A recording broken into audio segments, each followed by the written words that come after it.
Orí Dáfídì orí kẹrin. Gbóhùn mi nígbà tí mo bá ń pè é, Ọlọ́run òdodo mi. Ìwọ ni ó dá mi nídè nínú ìpọ́njú. Ṣe ojú rere fún mi kí o sì gbọ́ àdúrà mi. Ẹ̀yin ọmọ ènìyàn, ẹ ó ti sọ ògo mi di ìtìjú pẹ́tó. Ẹ̀yin ó ti fẹ́ asán pẹ́tó tí ẹ ó sì máa wá èké ṣe. Ṣùgbọ́n kí ẹ mọ̀ pé Olúwa yan ẹni àyànfẹ́ sọ́tọ̀ fún ara rẹ̀. Olúwa yóò gbọ́ nígbà tí mo bá ń ké pè é. Ẹ dúró nínú ẹ̀rù. Ẹ má sì ṣe ṣẹ̀. Ẹ bá ọkàn yín sọ̀rọ̀ lórí ẹni yín, kí ẹ sì dúró jẹ́. Ẹ rú ẹbọ òdodo kí ẹ sì gbẹ́kẹ̀yín lé Olúwa. Ẹni púpọ̀ ni yóò wí pé, ta ni yóò ṣe rere fún wa?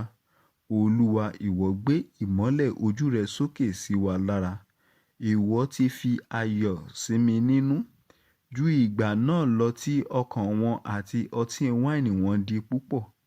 Èmi ó dùbúlẹ̀ pẹ̀lú ní àlàáfíà. Èmi ó sì sùn nítorí ìwọ Olúwa nìkan ṣoṣo ni ó mú mi jókòó ní àìléwu.